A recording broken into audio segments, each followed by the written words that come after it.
On this episode of Outlook TV, Miss Richfield 1981 visits Vancouver.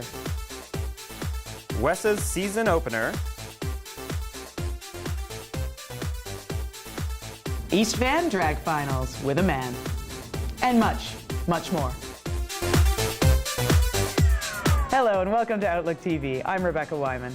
And I'm Robert Mackay, and you're watching the Queer Magazine news show that brings you the stories that matter the most from coast to coast. We're going to kick it off in Vancouver, where we had an American come visit us. That's right. Came north of the border is Miss Richfield for a special fundraiser here in Vancouver. We're at the Penthouse nightclub in downtown Vancouver, where Miss Richfield 1981 is in town with her brand new show, 2020 Vision. And we're going to go inside and find out what it's all about. So we brought her here at her begging request. Fantastic. Now, is she going to be benefiting the Fillmore Foundation in some way? Oh yes, so everything from today benefits the Fillmore Family Foundation and our beneficiaries. Fantastic. She's a very generous girl. I'm doing great. I can't believe my very first time in Canada. Wow. So I'm speaking slowly. I hope all your fans can understand me. Your first time in Canada? Very first time. Thank you, Hal. Is it Hal? Angus. Angus. It happened because Luke saw me in, I think when he was on one of our Atlantis events vacations. Oh, okay. You know, you Canadians, you have some money apparently, so they're going on vacation. And he saw me and he said, would you like to come to Canada? I said, oh, are you kidding? Yeah. I said, tell me where it is, I'll be there, you know? And so then he gave me directions and I bought a bus ticket and here I am. So can you give us a little bit of background and what Miss Richfield's all about? Well, Miss Richfield, 1981, I'm a beauty pageant title holder winner, thank you. And I won my title in Richfield, Minnesota. Actually, it was the 5th year I was in the beauty pageant. You know, it's going to age out, you know, so I really had my fingers crossed because the previous 4 years had just not gone that smoothly. So anyway, but this year I really felt like I had it. And one of the other gals, as would have it, was twirling 3 flaming batons and lost control and took out all the other contestants in terrible fire. Yeah, oh and so like 9 of them were hauled off to the burn unit, a couple to the morgue. So overall it had a good ending. Oh, can you give our audience a little overview of some of your highlights? I'll tell you what, I think there's a number of things that have really been great, Phil. One of them is The Tonight Show. That was really fun to do. And then I also talked with Matt Lauer a couple times on the Today Show. That was really fun. I've been doing Orbitz commercials over the last few years, and I just did one in Los Angeles. And that's why my hair looks like this, because it's just nothing harder on your hair than the third world, you know. But anyway, I was in Los Angeles with Bianca Del Rio and Margaret Cho, and we did another one. We just filmed one. That'll be released soon. When people ask, what are this, something, just the biggies, was when I worked for the Morgan Horse Association in Phoenix, where I emceed a horse semen auction. Wow. I don't know if they picked me because I'm already gloved or what happened, but anyway, I did that. I actually did that, and I said, you can lose your lipstick, you can lose your cash, and you can lose your dignity, but if you always pack a smile in your handbag, you're always going to find a trucker to give you a ride home. Keep that in mind. Good to see you all. Mwah. For Outlook TV, this is Angus Pratt at the Penthouse nightclub in Vancouver. Next up, we've got artist Mandy Boursicot. But not any kind of artist. This is a figure artist. So let's check that piece out, shall we? Tantalizing. We're here in the studio of artist and educator Mandy Boursicot to learn about her current art practice and look at some of her marvelous work. I worked as a professional artist painting still lifes for about 10 years. And after 10 years, I decided I wanted to do something different. I wanted to do some figurative art, and I just couldn't get the kind of quality that I wanted. So I went to study, and I went to Italy just for a summer. In Italy, I discovered drawing.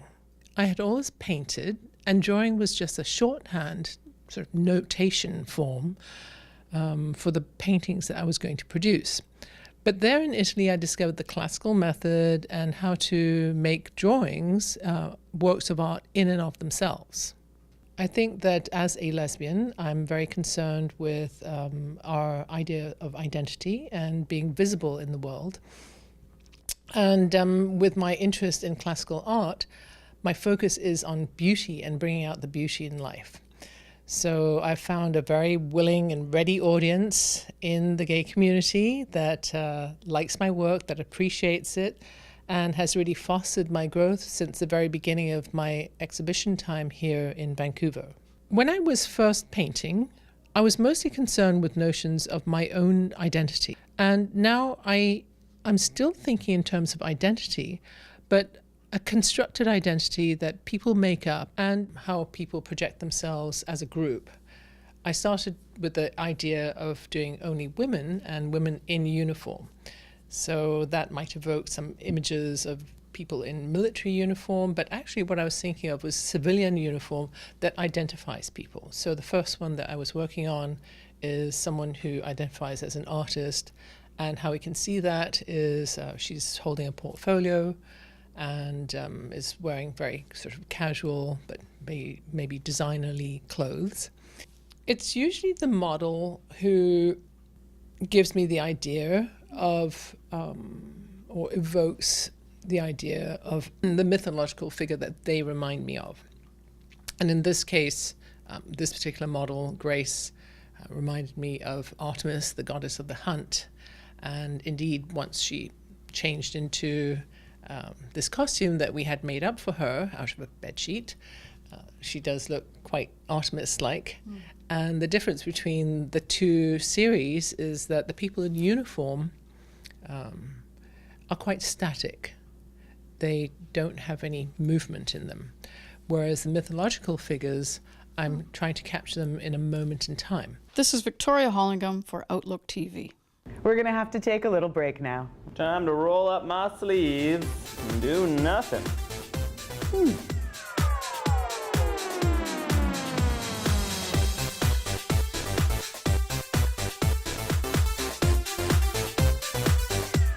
Welcome back. You're watching Outlook TV. Up next, we have a nice play on words. What's that one, Rebecca?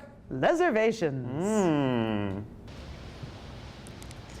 Hi, this is Ray Clark in Vancouver at Bricks and Mortar in Yaletown, asking the question, do you have your Lezervations? Lezervations is a social and business networking nonprofit. So we exist to bring queer women together in order to connect in the city. We were founded in September 2014, so we're 2.5 years old and growing wildly.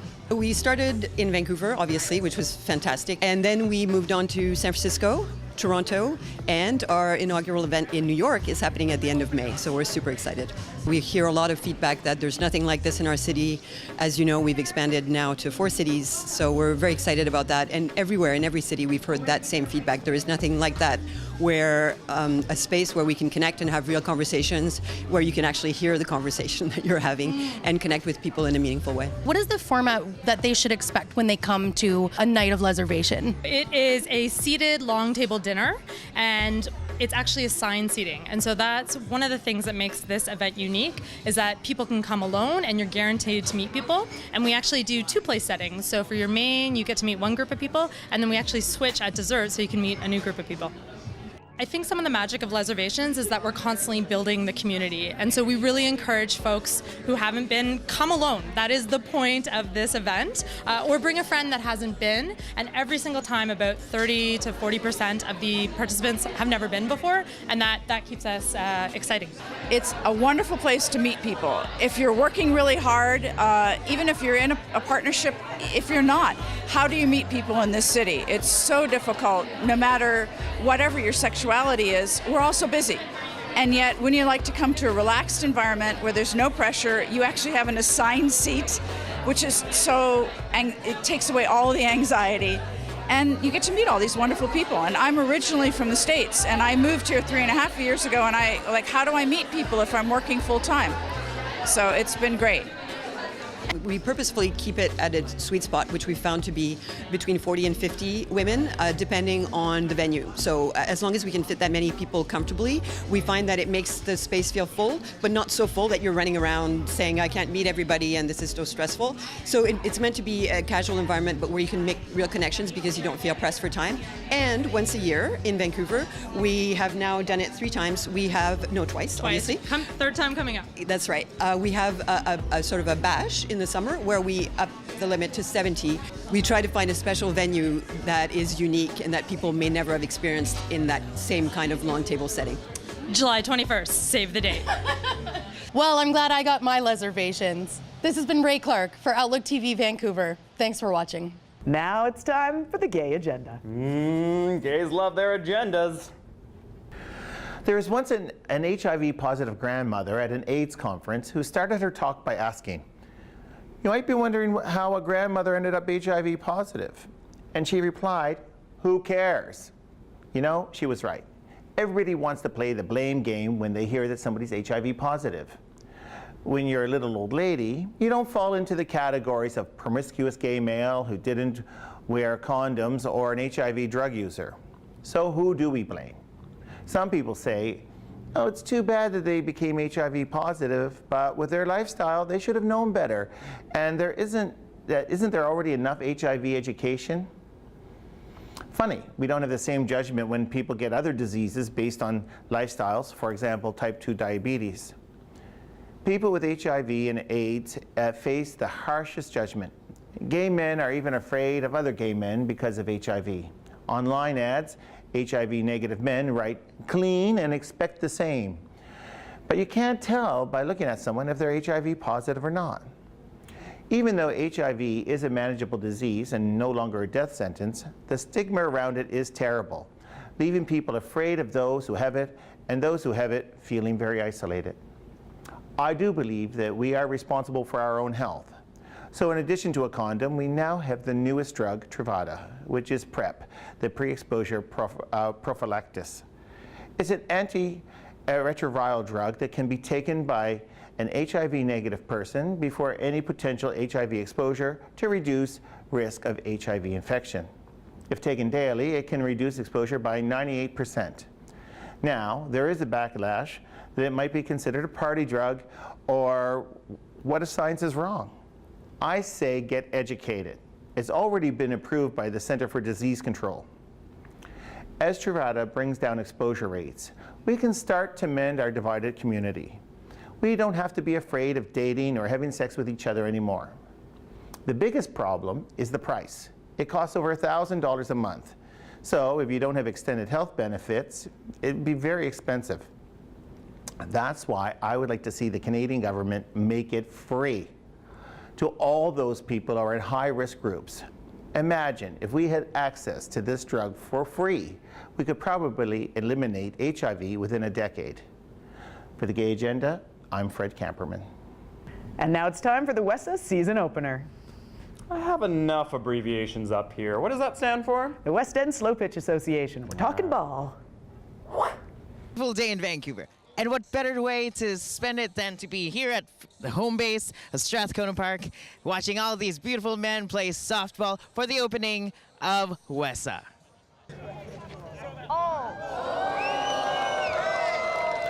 Tell us a brief history about WESA. Well, the league started almost 40 years ago, 1978, through the Dogwood Monica Society.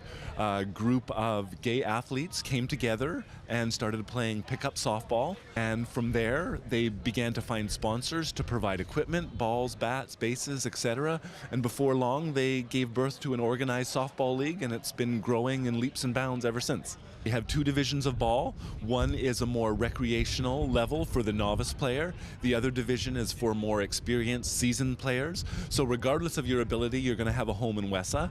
And when you join, you get to play. So everyone learns, everyone plays, everyone has fun. Well, to play softball, you really don't need much. Ideally, you need a pair of cleats and a decent glove and maybe a ball. That's really all you need. Your coach and your team in the league will be able to provide you with everything else. So how did you get into WESA? So I started about 6 years ago, and I actually got into it because of people that I met through the Vancouver Gay Volleyball Association. What is the best part about being in WESA? Just the social connections. It's awesome to be able to meet a bunch of different people within the community, outside of a bar, outside of the apps, that kind of thing. And you can just form relationships with people that you wouldn't normally meet just on your own. And it's a really healthy way to do it.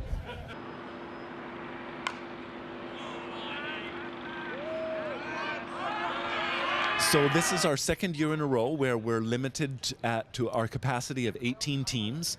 We have two divisions of 18 teams, and we play every Sunday here at Strathcona. Most teams get double headers every single Sunday, and the season runs from April through the end of July. Joining WESA is very easy. It's all done online at WESA.net, but it is time sensitive. So in early February, we hold our registration membership drive, and the league usually fills up within a few days. So you can go to WESA.net and join our mailing list and stay in touch with us, and also join our Facebook page, and you'll be set next year to join the league. WESA season opener in Strathcona Park in Vancouver. This is Garrett CJW for Outlook TV. It's time for us to take another little break now. Come on, break it. Break it. No? Okay, just me. That's all right. Just me?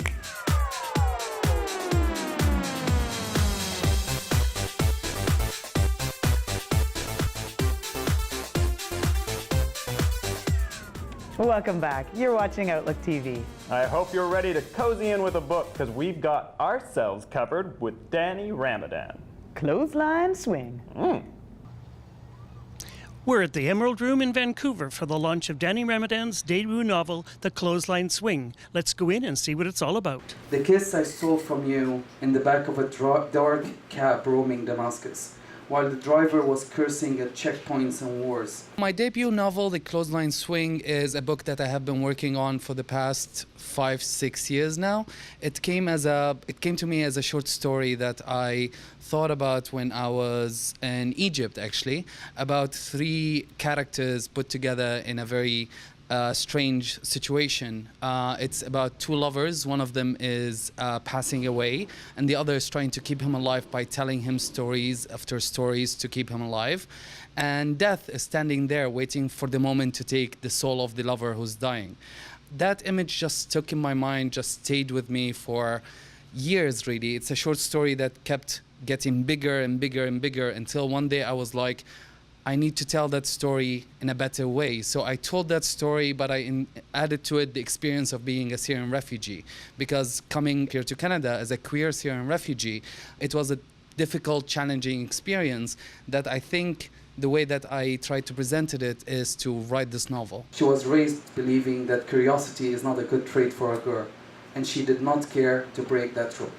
I believe that Syria is a nation of storytellers, where all people who come together and share their stories to one another.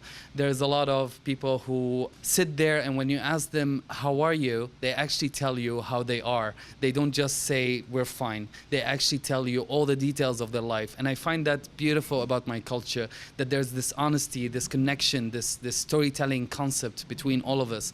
So I believe that it's very cultural of my upbringing, of my heritage, to tell stories, and that's what I try to present in the book. This is my cover of my book. It represents the 2 characters in a way, because it has a backdrop of destruction, which in a way represents Syria, and the design is meant to show the mental degradation of one of the characters and the physical degradation of the other. No war can end the beauty of Damascus. I think that this book is a story that I told because I needed to tell it. But at the same time, I think that a lot of the gay people who are going to read the book need to hear it as well.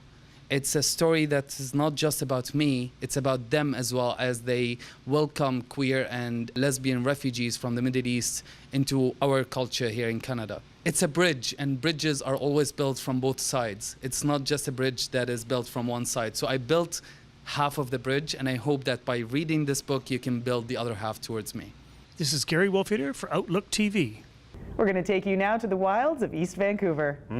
For the East Van Drag Finals. Hi everyone, we're at the Cobalt at Main Street for the final night of Mr. and Miss Cobalt 2017. Mr. and Miss Cobalt 2017. It's been happening for 6 years. It's about artistry, it's about flair, it's about East Van spirits, it's about politics, it's about art, it's about expressing yourself in any way you want to, it's about community.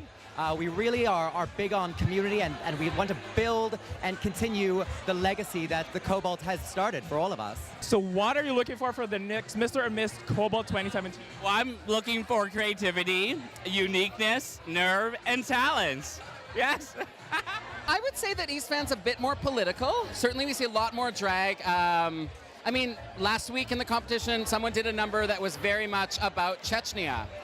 I can tell you this. First off, the Cobalt rocks. Second, Peach Cobbler and the Solon Baron have inspired me so much in so many years, and to work with them to help promote growth in our community, that was like, I jumped at it in my stiletto heels. We're a bit less concerned with the polish of the look as much as the polish of what this person has to say and what they want to communicate to an audience.